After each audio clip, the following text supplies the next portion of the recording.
Next आपने देखना absolute function अगर आपके पास आ जाए तो उसमें आपने कंटिन्यूटी कैसे चेक करनी।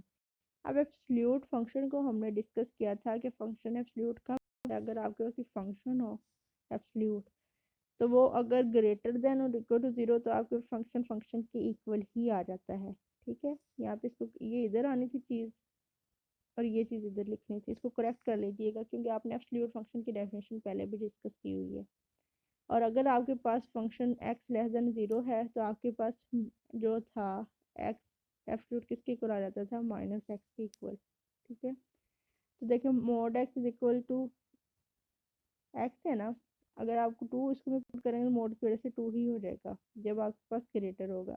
और अगर आपके पास लेफ्ट आ जाए तो माइनस ये वाला फार्मूले का अपीयर होता था और माइनस टू लिमिट वाला, तो ये चीज़ आ जाती है। ये चीज़ हमने पहले भी डिस्कस की हुई है। सो अब आप देखें अगर एब्सोल्यूट टाइप क्वेश्चन आते हैं उसको आपने कैसे सॉल्व करना है। Check whether where data function f of x is equal to x minus ये देखिए एब्सोल्यूट फॉर्म में आ गया, इज कंटिन्यूस और not at x is equal to three. हमारे पास फंक्शन कह रहा है अगर एब्सोल्यूट आ गया तो हम इसकी कंटिन्यूटी चेक करनी है at x is equal to three पे। ज़रूरी नहीं यहाँ पे थ्री है तो इधर भी आप इसलिए समझ रहे कि एक्स थ्री के इक्वल आ गया, इधर कोई भी लिमिट हो सकती है आपके पास। अगर यहाँ पे अगर एक्स थ्री हो फोर हो इस जगह पे तो ज़रूरी नहीं कि हमें कंटिन्यूटी थ्री पे ही चेक करनी है, आप कंटिन्यूटी किसी और पॉइंट पे भी चेक करने के लिए आपको आ सकती है। ठीक है, तो ये तो आपके पास बाई चांस दोनों चीज़ें सेम हो गई है, तो ये ना आप समझें कि शायद यहाँ पे थ्री आ रहा है इस वजह से कंटिन्यूटी भी थ्री पे ही चेक करनी है, ऐसा नहीं है। तो क्या करेंगे हम कंटिन्यूटी जब चेक करेंगे आपके पास ये फॉर्म बन जाएगी, एक्स ग्रेटर देन है तो एक्स माइनस थ्री एब्सोल्यूट किसके इक्वल आएगा, माइनस थ्री के ही इक्वल आएगा। और अगर लेस देन है तो किसके इक्वल आएगा, minus into x minus three. Definition को यूज़ करते हुए हमने ये चीज़ बना ली, ये एक्स नहीं आएगा। ठीक है, सबसे पहले अब हम फर्स्ट पे देखेंगे जब एफ ऑफ थ्री पे कंटिन्यूटी चेक करनी है तो सबसे पहले फंक्शन जब इक्वल है तो किसके इक्वल है, F of three x minus three के इक्वल। ठीक है ना, तो एफ ऑफ थ्री पुट किया तो एफ ऑफ थ्री किसके इक्वल आ रहा है, थ्री के इक्वल ही। तो फर्स्ट कंडीशन तो होल्ड कर रही है, नहीं एफ ऑफ थ्री जब पुट करेंगे तो क्या आएगा, एक्स की जगह पे थ्री पुट किया minus three, three minus three आपके पास क्या हो जाएगा, ज़ीरो हो जाएगा।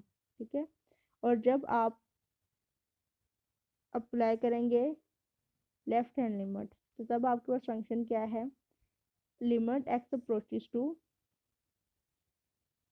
Minus three into minus of X minus three. So minus as it is आएगा, एक्स की जगह पे माइनस थ्री और माइनस थ्री आपने पुट कर लेना है। ठीक है ना, प्लस थ्री और माइनस थ्री आपने पुट किया, थ्री माइनस थ्री ज़ीरो हो गया और माइनस ज़ीरो आपके पास ज़ीरो ही आंसर आएगा। इसी तरह ही आपने राइट हैंड लिमिट अप्लाई करने की आपको ज़रूरत नहीं है, क्यों, क्योंकि राइट हैंड लिमिट इक्वल ही के इक्वल है। सो आपने उसकी बजाय आपने जस्ट इक्वल वाला पॉइंट पुट कर लिया था। अगर आप करना चाहते हैं तो आपकी अपनी मर्जी है, वो भी ठीक है। तो देखेंगे आप तीनों को यूज़ करते हुए आंसर आपका सेम आ रहा है तो फंक्शन क्या हो जाएगा, कंटिन्यूस हो जाएगा। इसी तरह at x is equal to minus two आप लोगों ने इसी फंक्शन को यूज़ करते हुए एब्सोल्यूट फंक्शन को कंटिन्यूटी को चेक करना है। तो ये सिंपल क्वेश्चन हैं कंटिन्यूटी वाले।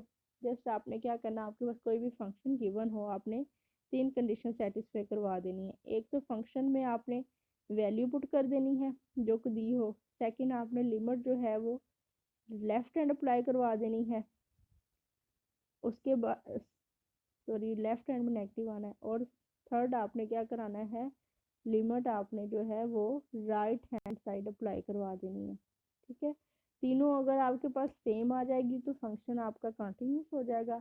अगर आप तीनों में से कोई एक भी डिफरेंट हो जाती है तो आपका जो फंक्शन होगा वो डिसकंटिन्यूस हो जाएगा। अगर आपके पास इक्वल पे सेम आ रही है, इक्वल और राइट या लेफ्ट सेम आ रही है तो आप बेशक दो ही अप्लाई करवाए, दो पे ही लिमिट अप्लाई करवाएं, फंक्शन की कंटिन्यूटी आप चेक कर सकते हैं। यहाँ तक आपका आज का लेक्चर था। Thank you.